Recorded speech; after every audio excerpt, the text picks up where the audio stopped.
Baik Bapak Ibu sekalian, berikut ini adalah pertanyaan-pertanyaan yang sering kali muncul dan Bapak Ibu wajib simak agar mengerti bagaimana suatu saat mungkin mengalami permasalahan seperti ini ya. Baik, pertama apa SSCASN itu? Tentu Bapak Ibu tahu ya, SSCASN itu adalah sebuah sistem seleksi CASN yang tentu digunakan Bapak Ibu yang bersiap-siap untuk P3K ya, webnya sscasn.bkn.go.id. Berikutnya ada bagaimana jika tahun 2021 telah mengikuti seleksi P3K Guru. Nah, ini seringkali ditanyakan Bapak Ibu sekalian ya. Jadi kalau sudah 2021 telah mengikuti seleksi, maka Bapak Ibu tidak perlu membuat akun lagi ya. Yang jelas hanya login saja menggunakan identitas dan password di 2021 kemarin ya. Itu Bapak Ibu. Nah, kalau lupa lakukan reset password melalui helpdesk garis miring atau cek di video sebelum ini. Kami sudah membahas lengkap ya kalau lupa password. Apa dokumen yang harus diunggah? Nah, dokumen yang diunggah dalam pembuatan akun adalah KTP dan selfie atau swafoto ya. Lalu bagaimana jika daftar nomor NIK, nomor KK, nama lengkap KTP, tempat lahir, tanggal lahir tidak ditemukan atau tidak sesuai halaman? Pertama, solusinya mendaftar hubungi Dinas Dukcapil. 2. Menghubungi call center Halo Dukcapil ya, mengirimkan nama identitas ini ya. Atau bisa langsung kontak layanan helpdesk Ditjen Dukcapil, ini hotline nomor telepon ya, 1500 537, langsung ke pusat ya di Dukcapil Indonesia tentunya ya. Nah, ini berikutnya bagaimana jika muncul NIK sudah terdaftar ketika membuat akun pendaftaran. Nah, silahkan halaman helpdesk ini ya, kemudian isi NIK didaftarkan orang lain dan lengkapi form isian yang tersedia ini ya. Karena bisa saja terjadi ya. Lalu bagaimana jika pengisian data nama yang benar? Nah, nama yang diisikan adalah nama yang tertera pada ijazah tanpa gelar. Perhatikan baik-baik ya. Nah, ini ada yang tanya kemarin ya terkait dengan nama. Lalu apa saja dapat melamar lebih dari satu jabatan ya? Untuk formasi P3K ini, setiap pelamar hanya dapat mendaftar satu formasi, satu kali periode ya, hanya satu ya. Apakah yang dimaksud dengan periode pendaftaran? Periode pendaftaran adalah satu kurun waktu tertentu ya, gampang lah ini. Jika kode CAPTCHA tidak tampil, lakukan clear history, refresh browsernya. Bagaimana jika data tempat lahir saya tidak ada referensi? Jika data tempat lahir digunakan tidak ada referensi ya, saat ini bukan data wilayah pemekaran, pastikan tempat lahir yang Anda ketikkan benar. Jika masih membutuhkan penambahan referensi, dapat melakukan permintaan penambahan data tempat lahir dengan menunjukkan ke halaman helpdesk SSCASN di helpdesk.sscasn.bkn.go.id ini ya. Lalu bagaimana jika perguruan tinggi tidak tersedia di referensi? Silahkan akses halaman helpdesk SCASN ini ya. Di halaman ini Bapak Ibu sekalian pilih menu perguruan tinggi yang tidak ditemukan ya di helpdesk SSCASN ini ya. Jadi di helpdesk SSCASN ini tentu akan ada banyak opsi ya terkait dengan pengaduan yang Bapak Ibu bisa gunakan ya di helpdesk strip SSCASN ini ya. Begitu Bapak Ibu sekalian, dan kita kembali pada topik utama kita. Lanjut, setelah pendaftaran SSCASN, apakah bisa langsung login untuk melanjutkan pengisian biodata? Nah, setelah melakukan pendaftaran, maka Anda dapat langsung melakukan pengisian biodata pendaftaran dengan login menggunakan NIK serta password yang sudah dibuat ya.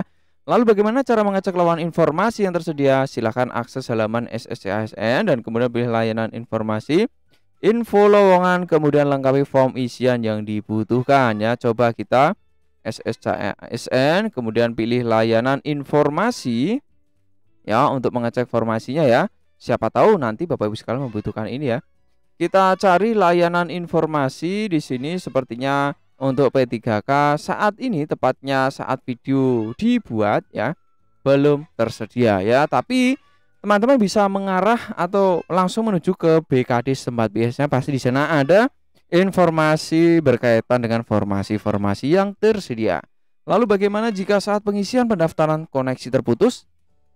Pastikan koneksi atau internet yang digunakan itu stabil ya. Refresh ulang browser yang digunakan, login lagi jika diperlukan ya. Ini berkaitan pendaftaran. Lalu berkaitan bagaimana syarat daftarnya ya. Untuk syarat daftarnya, pertama, apa yang dimaksud dengan tenaga honor K2? Nah, tentu ya, individu yang terdaftar pada database ya. Kalau Bapak Ibu tidak terdaftar database, bukan THK2. Apa yang dimaksud dengan guru honorer ya? Guru honorer adalah yang guru bukan ASN di satuan pendidikan yang diselenggarakan oleh Pemda ya. Jelas ini ya. Lalu apa yang dimaksud dengan guru swasta ya? Guru di satuan pendidikan yang diselenggarakan oleh masyarakat atau swasta. Apa yang dimaksud dengan PPG? Jelas ya. Apa yang dimaksud dengan Dapodik? Jelas ya. Seperti apa ketentuan dan kebijakan afirmasi? Ya, afirmasi yang pertama, peserta yang memiliki serdik ini mendapat nilai 100% dari nilai maksimal kompetensi teknis. Lalu, peserta yang berusia di atas 35 tahun terhitung saat pendaftaran dan berstatus aktif mengajar sebagai guru selama 3 tahun sampai dengan saat ini berdasarkan data Dapodik mendapat nilai tambahan 15% dari nilai maksimal kompetensi teknis. Ketiga peserta dari pesandang televisi mendapatkan tambahan nilai 10%. Lalu, peserta dari THK2 sebagai guru selama 3 tahun sampai dengan saat ini berdasarkan data di Dapodik mendapatkan tambahan nilai 10%. Dan tambahan nilai sebagaimana dimaksud pada poin 1, 2, 3, dan 4 berlaku kumulatif dengan nilai total maksimal kompetensi teknis sebesar 100% dari nilai kompetensi teknis. Berapa usia melamar P3 guru? Usia paling rendah 20 dan paling tinggi 59 tahun ya. Kalau sudah lewat maka tidak bisa. Siapa saja yang bisa mendaftar di P3K ini? Pertama, honorer, tenaga honor K2 sesuai data di BKN. Kedua adalah guru honor yang masih aktif mengajar di sekolah negeri di bawah kewenangan Pemda dan terdaftar sebagai guru di Dapodik Kemdikbud. Ketiga adalah guru yang masih aktif mengajar di sekolah swasta dan terdaftar sebagai guru Dapodik Kemdikbud ya, ini. Kemudian lulusan PPG ya yang terdaftar di database PPG. Siapa sajakah yang melamar P1, P2, P3 dan 4 ya? Pelamar P1 ya yang passing grade di 2021 kemarin, P2, THK2 yang sesuai database. P3 adalah guru honor yang masih aktif di sekolah negeri di bawah kewenangan Pemda dan terdaftar sebagai guru Dapodik ya dan sudah bekerja minimal 3 tahun ya. Pelamar kategori 4 adalah guru yang tidak masuk dalam kategori di atas seperti guru honor yang aktif mengajar di sekolah negeri tetapi masa kerja kurang dari 3 tahun, guru honor yang masih aktif di sekolah swasta atau lulusan PPG ya, itu kategori 4. Lalu apakah persyaratan khusus lainnya? Setiap instansi memiliki persyaratan khusus. Untuk itu, pelamar wajib membaca syarat pendaftaran masing-masing instansi ya. Bagaimana jika KTP saya belum selesai dicetak oleh Dinas Kependudukan? Pelamar dapat mengunggah surat keterangan kependudukan sebagai pengganti KTP untuk syarat pendaftaran guru. Apakah akreditasi jurusan dan akreditasi kampus yang digunakan saat mendaftar adalah status akreditasi pada saat pelamar lulus atau akreditasi saat ini? Ini seringkali ditanyakan ya. Nah, jawabannya adalah akreditasi jurusan dan kampus ini adalah status akreditasi yang tertera pada saat kelulusan sesuai dengan tanggal ijazah ya. Clear ya. Apakah diperbolehkan mendaftar kembali menjadi P3 guru jika sudah pernah mengundurkan diri dari CPNS atau P3K? Pelamar yang sudah mengundurkan diri pada saat menjalani masa percobaan dikenakan sanksi tidak dapat mengikuti seleksi pengadaan pada periode selanjutnya.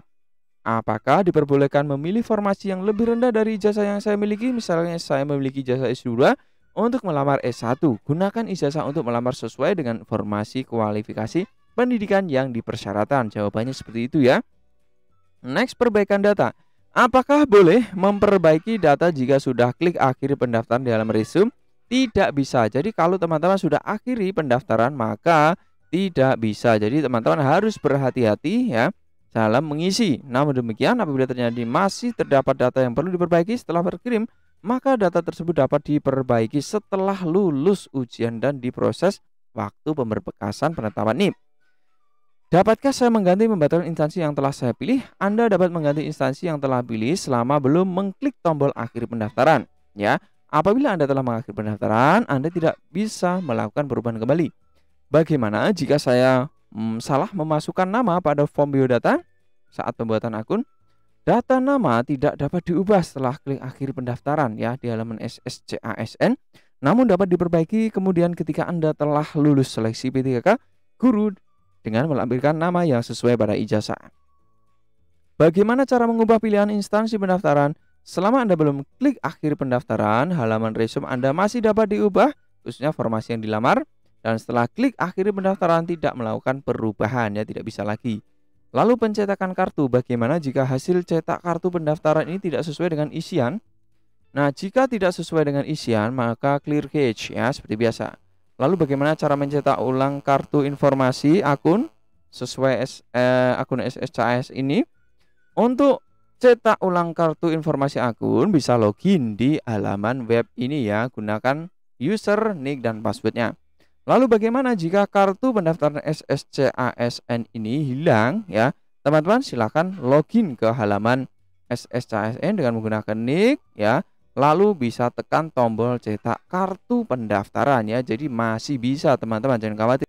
Selanjutnya berkaitan dengan dokumen ya. Bagaimana cara unggah dokumen persyaratan? Pastikan ukuran file dan jenis file yang akan diunggah tidak melebihi dari batasan masing-masing ukuran yang dipersyaratkan ya. Itu.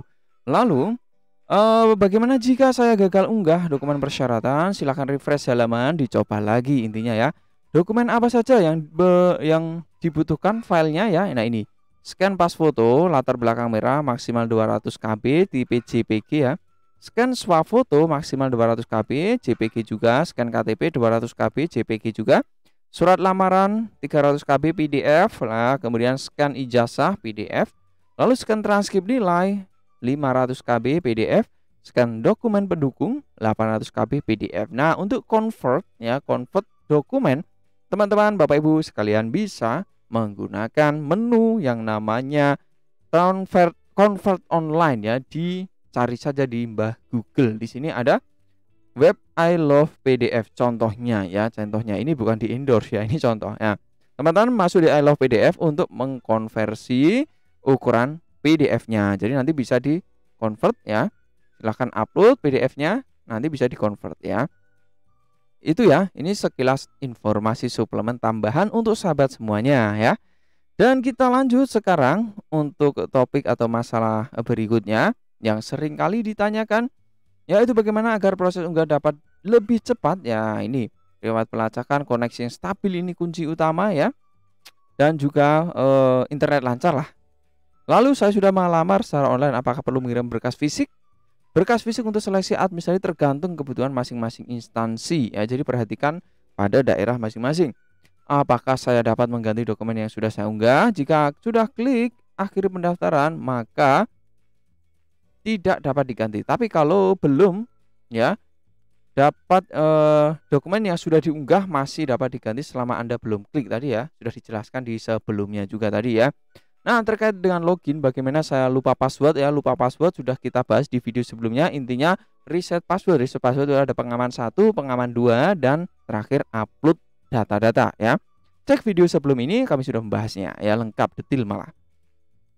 Berkaitan masa sanggah ya, masa sanggah ini adalah masa di mana waktu pengajuan sanggah yang diberikan kepada pelamar untuk melakukan sanggahan terhadap pengumuman ya, hasil seleksi administrasi dan seleksi kompetensi teknis, dan waktu tanggapan sanggah oleh instansi untuk memverifikasi kembali kesesuaian persyaratan umum dan khusus yang ditetapkan instansi dengan dokumen persyaratan yang diajukan pelamar sampai dengan penetapan keputusan sanggah. Apakah pelamar dapat mengajukan sanggahan setelah pengumuman seleksi? Apabila setelah dilakukan pengumuman seleksi terdapat pelamar yang keberatan, pelamar dapat mengajukan sanggahan paling lama 3 hari kalender setelah pengumuman hasil seleksi SSCASN ini. Lalu mengisi sanggahan dengan menjabarkan cerita kronologisnya. Jadi itu pertanyaan yang sangat sering kali ditanyakan. Jika masih ada pertanyaan yang belum terjawab di sini, tinggalkan di kolom komentar dan kami ingatkan untuk terus terhubung. Jangan lupa di like video ini, subscribe, dan bunyikan notifikasinya. Sampai jumpa di video-video kami berikutnya. Semoga sukses Bapak Ibu sekalian P3K ya. Amin.